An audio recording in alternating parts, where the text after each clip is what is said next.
সুপ্রিয় দর্শক মন্ডলী, মুসলিম বিশ্বের প্রথম সারির তালিকায় অত্যন্ত শক্তিশালী রাষ্ট্র হয়ে উঠেছে ইরান। এদিকে যুক্তরাষ্ট্র এবং ট্রাম্পের বিরুদ্ধে গ্রেপ্তারি পরোয়ানা মামলা জারি করেছে আইসিসি। জানিয়ে দেব আমাদের হাতে থাকা সর্বশেষ আন্তর্জাতিক আপডেট। বাংলা সংবাদ শুরুতেই থাকতে সংবাদ শিরোনাম, এরপরে জানাবো বিস্তারিত। প্রধান মুসলিম দেশগুলোকে নিয়ে আঞ্চলিক নিরাপত্তা জোট গড়ার ইরানের প্রস্তাব স্বাগত জানালো পাকিস্তান।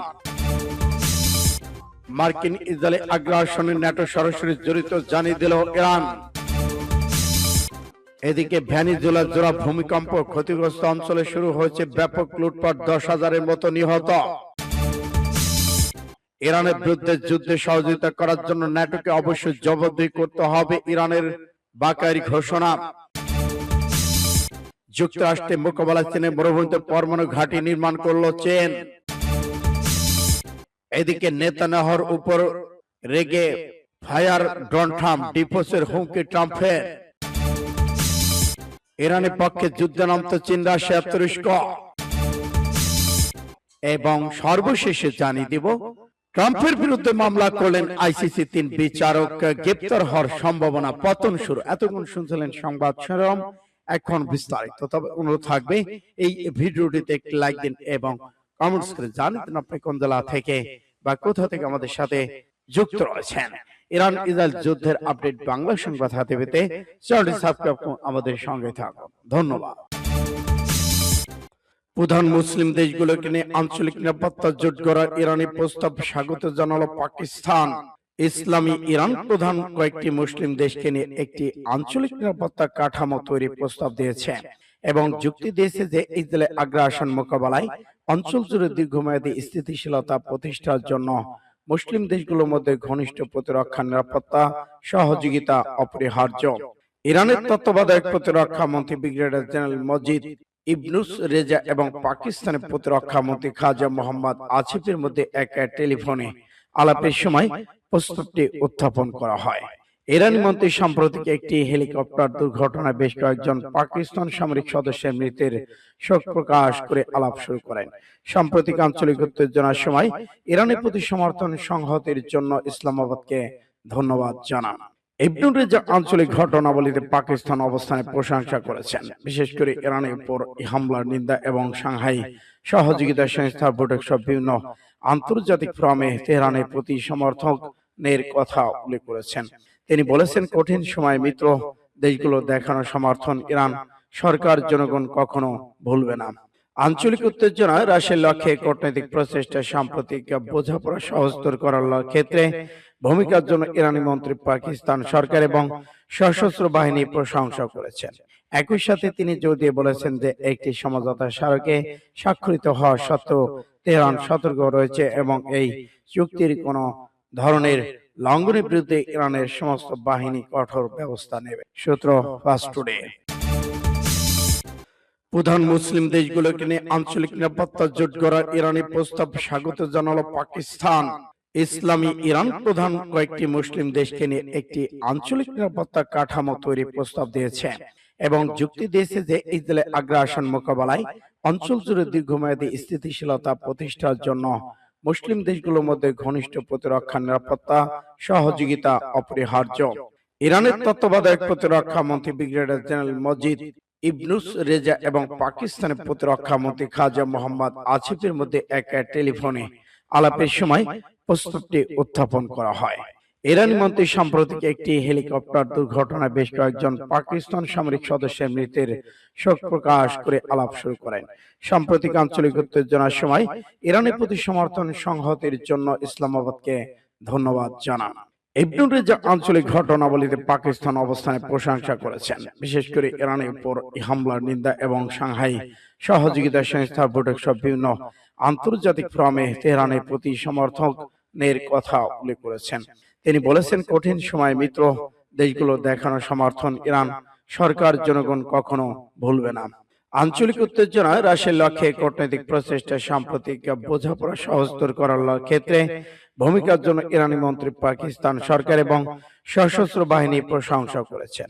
একই সাথে তিনি জোর দিয়ে বলেছেন যে একটি সমঝোতা স্মারকে স্বাক্ষরিত হওয়া সত্ত্বেও তেহরান সতর্ক রয়েছে এবং এই চুক্তির কোন ধরনের লঙ্ঘনের বিরুদ্ধে ইরানের সমস্ত বাহিনী কঠোর ব্যবস্থা নেবে। সূত্র ফাস্ট টুডে। ভেনেজুয়েলায় জোড়া ভূমিকম্প, ক্ষতিগ্রস্ত, শুরু হয়েছে ব্যাপক লুটপাট। ভেনেজুয়েলায় জোড়া ভূমিকম্প, ক্ষতিগ্রস্ত অঞ্চলে শুরু হয়েছে ব্যাপক লুটপাট। ভয়াবহ জোড়া ভূমিকম্পে বিধ্বস্ত ভেনেজুয়েলা উপকূলীয় অঞ্চলগুলোতে চরম বিশৃঙ্খলা লুটপাটের ঘটনা ঘটেছে। বুধবার পোলাঙ্কের ভূমিকম্পের রেশ কাটতে না কাটতেই বৃহস্পতিবার লা গোয়েরা অঞ্চলে একটি বড় সুপার মার্কেটে প্রকাশ্যে মালামাল লুটের দৃশ্য দেখা গেছে।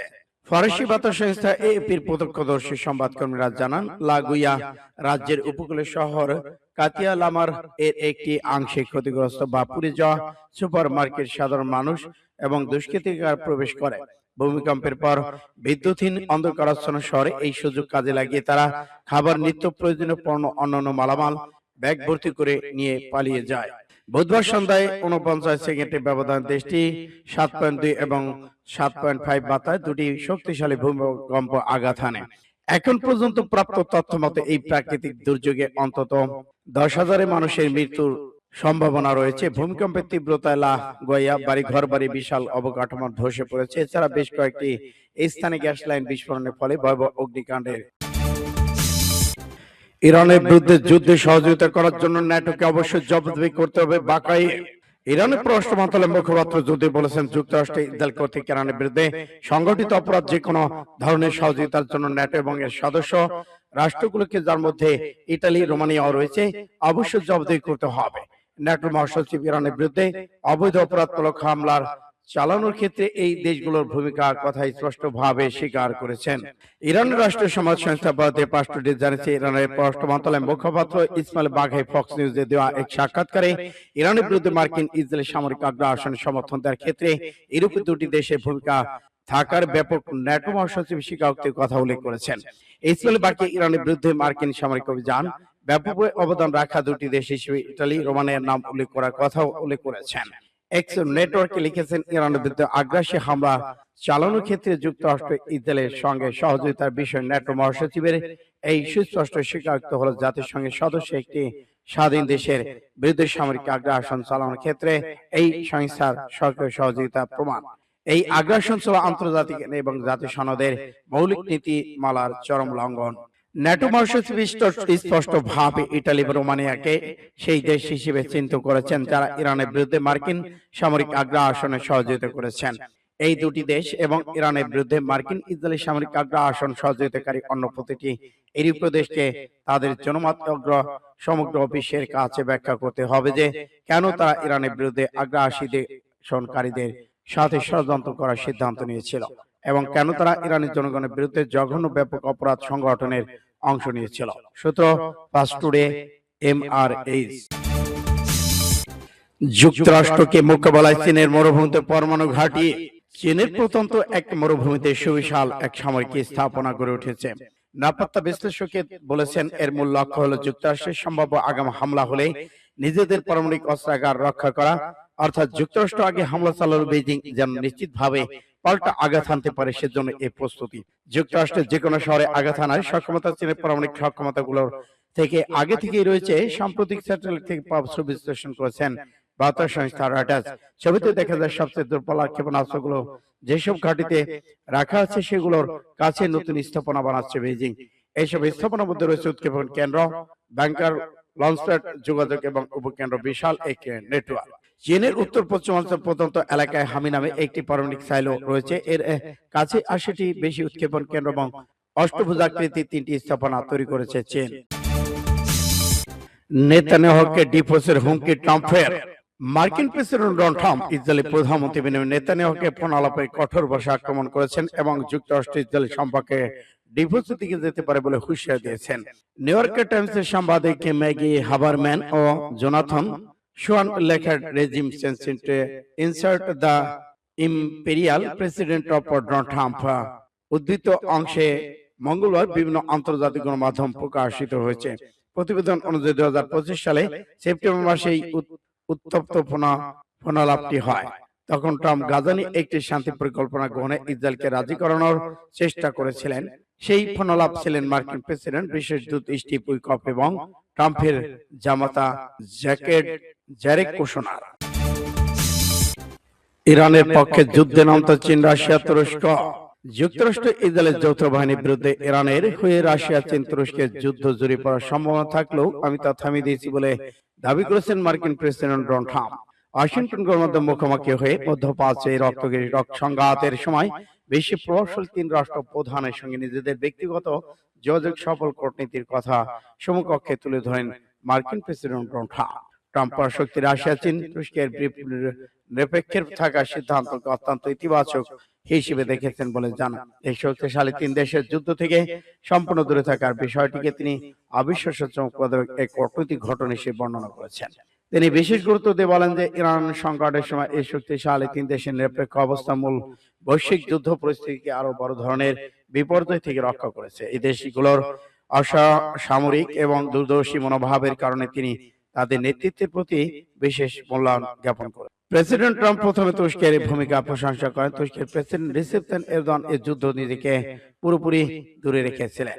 তিনি এই যুদ্ধে ইরানের পক্ষে সরাসরি অংশ নেওয়ার জন্য সবচেয়ে বড় প্রধান দাবিদার ছিলেন, কারণ আপনারা সবাই জানেন যে তিনি ইসরায়েলকে খুব একটা পছন্দ করেন না। সূত্র পাস টুডে। ট্রাম্পের বিরুদ্ধে মামলা করলেন আইসিসি তিন বিচারক। মার্কিন প্রেসিডেন্ট ডোনাল্ড ট্রাম্প এবং তার প্রশাসনের বিরুদ্ধে মামলা দায়ের করেছেন আন্তর্জাতিক অপরাধ আদালতের আইসিসি তিন বিচারক। গত বছর নিজেদের উপর আরোপিত নিষেধাজ্ঞাকে চ্যালেঞ্জ করে এই আইসিসি পদক্ষেপ নিয়েছেন তারা।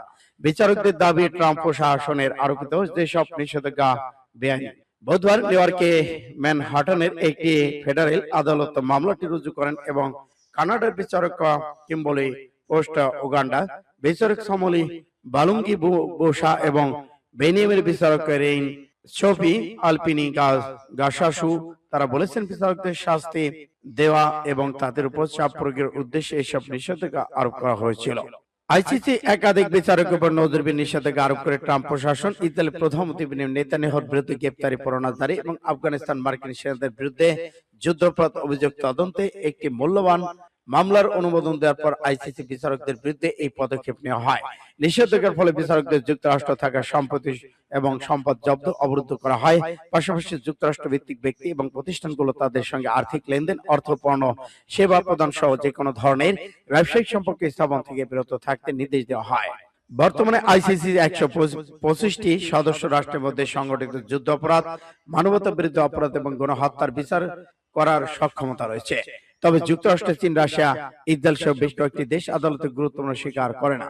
মামলাটির নথিতে বলা হয়েছে বিচারকদের আর্থিক ব্যক্তিগত স্বার্থকে লক্ষ্যবস্তু করে তাদের আইসিসি বেঞ্চে থাকা সহকর্মীদের উপর বিচার বহির্ভূত চাপ সৃষ্টি করার জন্য পরিকল্পিত নিষেধাজ্ঞা দেওয়া হয়েছে। এর উদ্দেশ্য হলো পরবর্তী বিচারিকের সিদ্ধান্তের জন্য তাদের শাস্তি দেওয়া এবং আইন তথ্যের ভিত্তিতে রায় দেওয়া, পরিবর্তে ব্যক্তিগত স্বার্থকে অগ্রাধিকার দেওয়া বাধ্য করা। সূত্র আল জাজিরা।